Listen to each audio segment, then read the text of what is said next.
report can be found in document 37-7B addendum. State of Conservation report. The World Heritage Center has received additional information as follows. On the 22nd March 2013, the state party submitted an updated registry of the survey of the condition of all houses in the historic district. On 6 May 2013, the World Heritage Center received additional information consisting of several documents. A cultural cooperation agreement between the state party and Heritage International signed in February 2013. A revised request for minor boundary modification, a report on the current state of social housing in the historic district of Panama, the government decision-making flow chart regarding national heritage in the state party. On 7 June 2013, the World Heritage Center received a letter from the State Party requiring clarifications on the text of the State of Conservation document. On the 29th of May 2013, the State Party confirmed its agreement with the retrospective statement of outstanding universal value for the property. This statement is proposed for adoption by the committee at the present session under item 8E of the agenda. Finally, on 15th of June, the World Heritage Center sent a response letter containing the answers provided by the advisory bodies to the clarifications requested. The draft decision can be found on page 189 for the English version and page 200 for the French version. Mr. Chairman, ICOMOS has some additional comments on this item. Thank you. La parola. Please. Thank you, Mr. Chair. The World Heritage Committee has examined the state of conservation of this property in the past 5 sessions, and in the last 3, ICOMOS recommended inscription on the list of World Heritage in danger as a call for action to address the threats, given the significant decay of the historic fabric, the limited enforcement of regulations, and functioning of the management arrangements for the property. ICOMOS also expressed its added concern about the potential threat to the outstanding universal value of the property that would be derived from the construction of the maritime viaduct, which, in the opinion of many of our experts, has exacerbated the gravity of the above-mentioned concerns. The current situation is presented for consideration by the committee in the State of Conservation report. ICOMOS notes that actions have been taken to address the recommendations by the World Heritage Committee at previous sessions. We consider the initial formulation of the management plan is a positive step forward, but it has yet to become fully operational to address long-standing conditions at the property. The construction of the maritime viaduct officially started in September 2012, and as of April 2013, 55% of it had already been completed. ICOMOS reviewed the documentation submitted, and the conclusions of our extensive consultation process are presented for your consideration in the State of Conservation report. The Heritage Impact Assessment submitted by the State Party highlights the setting and current landscape of the property, comprised of the historic district, the surrounding Bay of Panama and its panoramas, and the waterfront. As noted in the States Party's report, this corresponds exactly to the 18th century map of the city, and the report itself underscored that the landscape of the historic center had remained largely unchanged since the 19th century. The report also noted that the unobstructed view, in its perception of the foreground and background, is part of the collective memory of the capital's population. The maritime viaduct now encircles the coastline, which has been the edge of the historic district since its foundation. The statement of outstanding universal value of the property notes the distinctiveness of the property as a fortified coastal settlement, its location and setting in a peninsula, and how this influenced the development of the distinct architecture of the property. The unique location is also a testimony to the nature of early settlements in Latin America, with a layout and urban design that was adapted to the particular context. As noted in the Heritage Impact Assessment, the environment and the location were an integral part of the selection of the area for the new capital, and an integral part also of the defensive system. The construction of the maritime viaduct has altered significant associated views between the historic district and its historic setting, and the uninterrupted and distinctive relationship that existed between the architecture, the fortified walls, and its sea context. The conditions of authenticity and integrity have also been adversely and significantly impacted as a means of the property to convey the historic, strategic, and defensive location on the Central American isthmus has been compromised. The historical limits of the property have also eroded.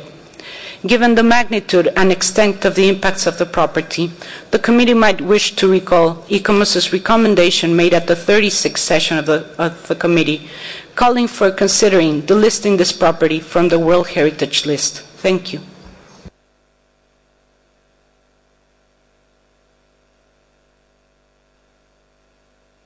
I'd like to open the discussion on this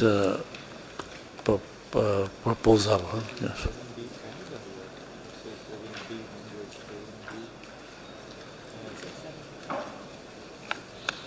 So, no comment? India, please. Thank you, Chair. Strong words, strong recommendations. I would like clarifications from the State Party, and I will ask for them, and I would request your kindness in giving the State Party the floor. But very specifically, we are back where we were, which is again visual impact versus infrastructure, with all of the unresolved issues that we have encountered in over the last hour or so. Very specifically, is this within the property, this maritime viaduct? Is this within the buffer zone? Is there a notified buffer zone on national legislation? And most importantly, what, if any, have been the improvements in the property itself, in the site itself, which is the old and historic district of Panama?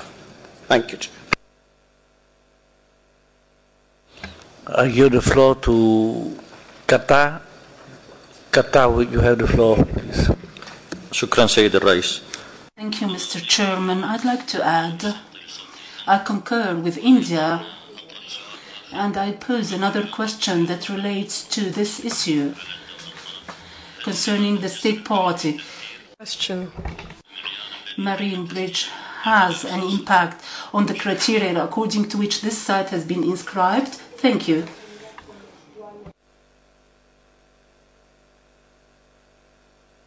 Most, you have the floor.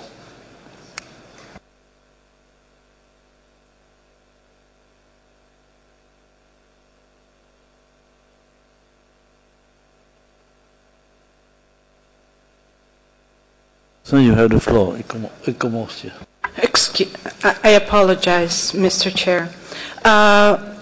As noted by the World Heritage Center, we received the request for minor boundary clarification, and a letter has been sent to the State Party regarding its evaluation. The boundaries of the property have yet not been adopted by the committee.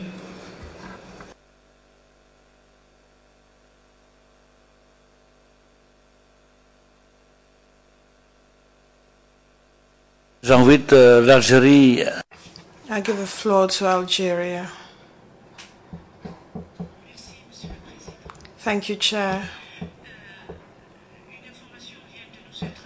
We have just received information from ICOMOS whereby the boundaries of the property have not yet been approved. But there is a delineation of the borders of the property, and that was accepted.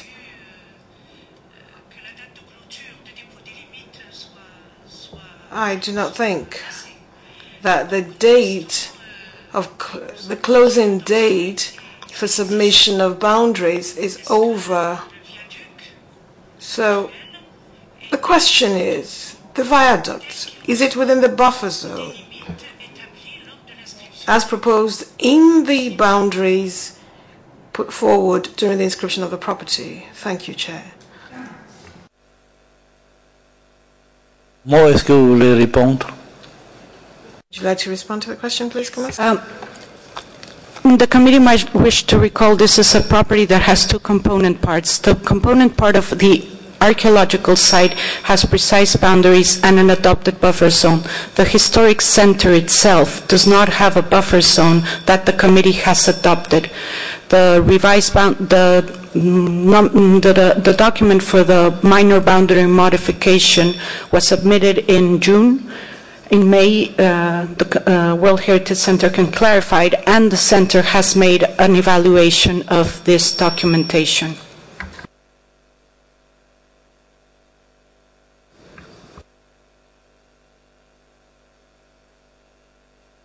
Invite Cambodia to speak. Merci, Monsieur le Président. Thank you, Chair. On the issue of the viaduct, Cambodia will not deal yet another blow. There's something else that Cambodia is worried about, which is complementary. It's that of the degradation, the decay of the historic buildings and the overall state of conservation of the property. We have a number of questions for the state party. What about the implementation of the legal framework required for protecting the site, and what about the management plan? To India first, and after that, you see, the state party will have the floor. Thank you, Chair. I just want to confirm and clarify that it is not the boundary modification minor that I was referring to. And certainly let's keep the archaeology or the archaeological district out of this. I think all we are concerned with is that part of the property which is the historic district and its environs. So the archaeological district is out of it. Now, my understanding is that, well, there is national legislation going as far back as 2006 that establishes an exclusion zone, and call it what you like, which is a buffer zone where no activity will take place. And this was communicated to the World Heritage Center. Now, if 7 years later we have not yet responded to the state party, then maybe it's not the state party that is at fault. But let me get these clarifications from the state party itself.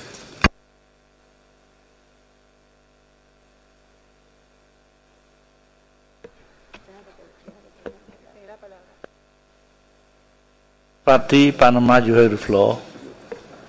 Thank you. First of all, the first picture that was shown is a wrong picture. So we started in the wrong way. That is not the first picture that came in. Okay. Panama has invested over $180 million in order to fulfill the conservation of our property. The most important achievement was the management plan. As you said, it's quite vast because it compromises all the sites of Panama into one management plan. We also invested $130 million in relocating a road that intersected the archaeological site. This road was requested over 10 years ago by UNESCO, and we complied in this government.